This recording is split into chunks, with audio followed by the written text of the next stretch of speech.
In today's tutorial, let's learn how to do a crochet baby blanket, and this is the gap space baby blanket. Let's begin right after this.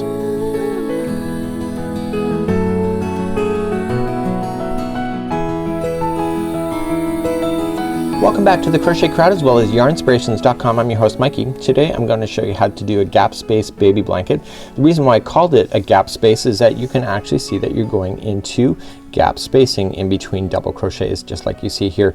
This is a very easy project to be able to work up. You're going to need 4 balls of the Bernat blanket yarn to do the main color, and then you're just going to need a partial of another color in order to do the border if you wish to do the border. You can get away without doing a border, but that's completely up to you.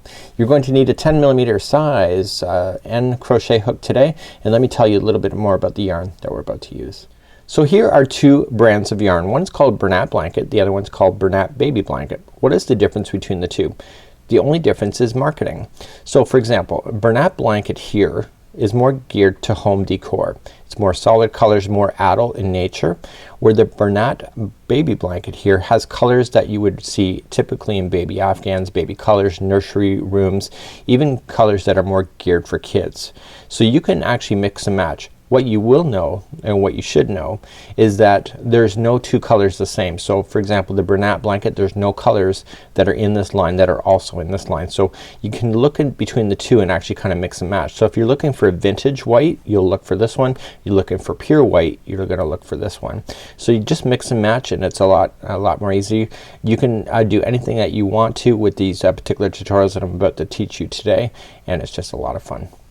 So let's begin. We're going to create a slip knot, and there are slower tutorials available here if you wish to do this, and we are going to just put it on our N size 10mm crochet hook today. So when we're doing this pattern, we can keep them in sets of 2. So you just go 1 2 1 2 1 2 in order to get to the size that you want. But if you'd like to match the exact pattern that we've done, it is chaining of 78. So I'm just going to do just a smaller example. So I'm gonna keep mine in sets of 1 2. So 1 and 2. So chain 1 and 2, 1 and 2, 1 and 2, 1 and 2. Okay, and you keep doing that until you get to the size that you want. Now if you change your size of your chain, it's gonna change your yarn quantity. What those quantities are, well, that's completely up to you to be able to figure that out, because it's basically unlimitless on if one little change like that can make a world of difference when it comes to how much yarn you're going to need. So just make sure you plan ahead. So keep them in sets of 1 2. So we're going to start off with, and all of the stitches kind of nest into each other, but we need to create that nest before the other one can do it. So we want to count back from the fourth chain. So 1, so just look at it. So 1 2 3 and 4. Turn it over and get the back loop only, the back hump, and just double crochet 2 times into the same chain. So 1 and 2. And you will notice in the pattern I refer to as groups of 2, this is one group of 2. Okay, so you're gonna come back down to the chain and skip the next one and go to the second one over and do 2 more double crochets into the next one. And you're gonna do that all the way down the chain. Okay, so you skip the next one in the chain, second one over, and double crochet 2 more times.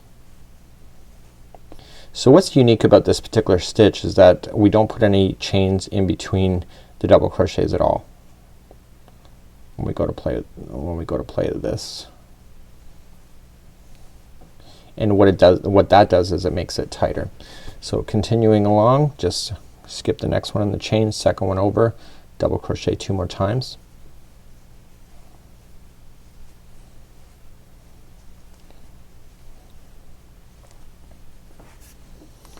Okay, and skip the next one and go to the second one over for 2 more double crochets.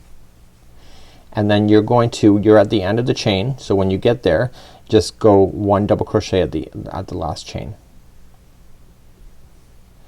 So that when we did that double crochet 4th chain from the hook, you created a double crochet by doing that, and so you'll have 1 standing alone, and then you'll have all the groups of 2 nesting in between. Let's move up the row and I'll show you what to do next.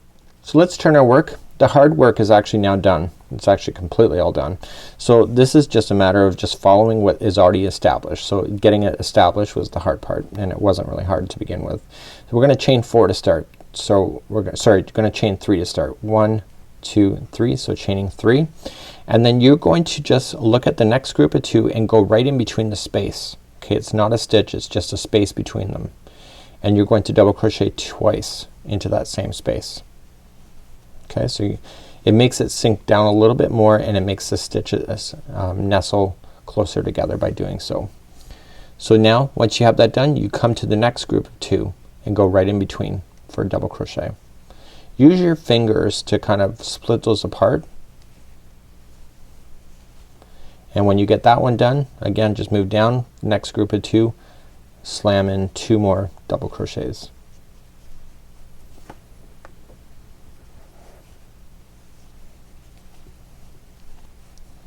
Okay, and then come to the next one, 2 more.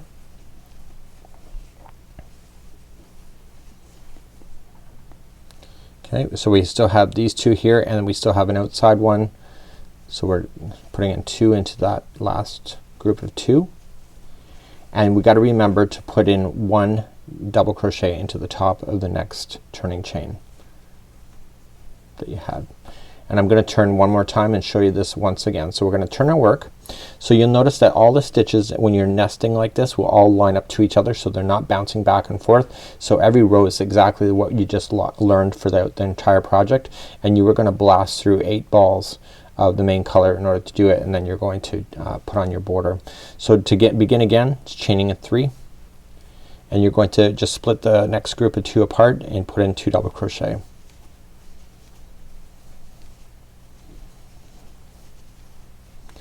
Okay, next group of 2, slam it right in between.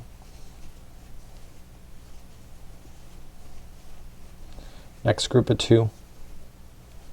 See how fast that goes? I've done this kind of concept I believe on a cowl. I could have done it on mitts.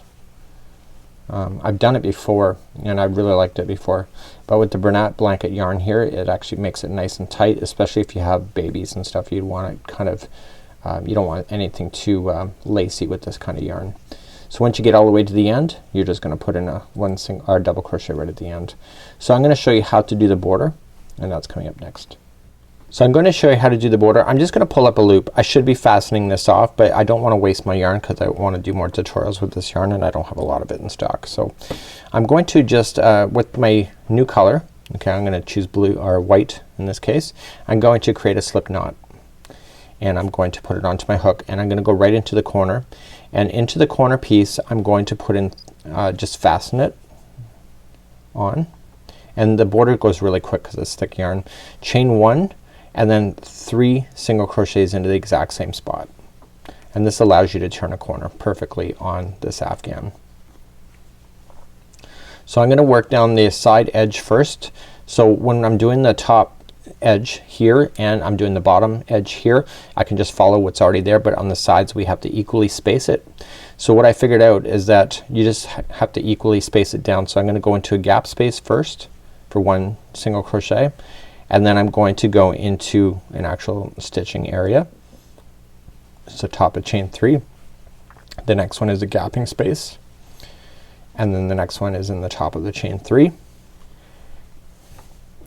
Okay, gapping space. So you just equally space it out, and then you're right down the corner. So when you get to the corners, you just have to put in 3 single crochets. This allows you to turn the corner.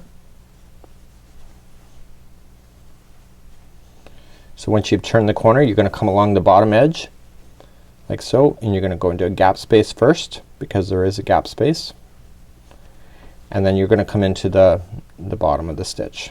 Okay, see how they're coming together? You're just gonna go right into there, then you're going to come into a gap space, and then you're gonna go into the bottom of the next, and you keep doing that all the way across.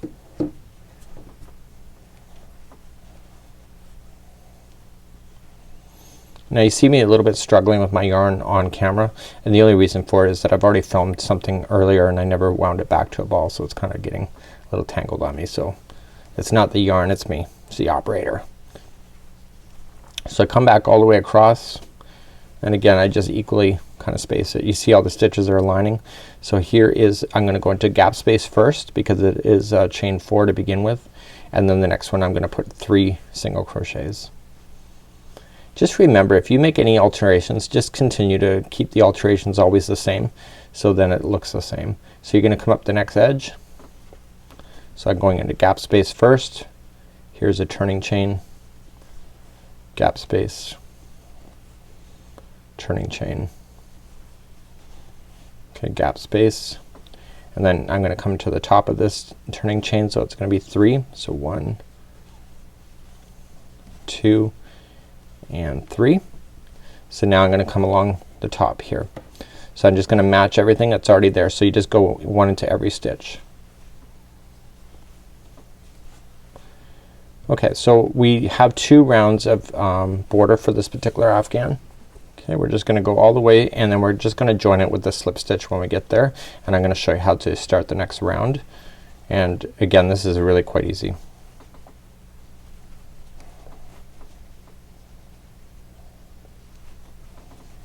Okay, I'm making sure I'm getting into every stitch. Now that I'm on the corner, I want to join it to the beginning single crochet. I want to chain 1 first, 1 single crochet into the first one, and every time you're on the group of 3, the middle one of the 3 needs to get 3 more single crochets to equally turn the corner. So every time you get to the corner, the middle one of the 3 gets 3 more, and then you're just gonna work down the edge. So 1 single crochet into each, going all the way down, and I'll show you one more time.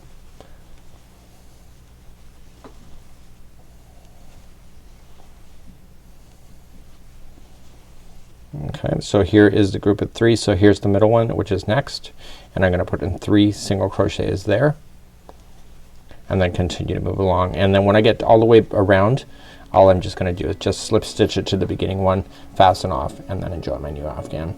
So that's how you do this very simple gap space baby blanket. It's really easy to do, a lot of fun too. I like changing the colors, yeah, just to kind of make it really nice. The borders really do make this thing pop. So until next time, I'm Mikey on behalf of Yarnspirations as well as thecrochetcrowd.com. See you. Bye bye.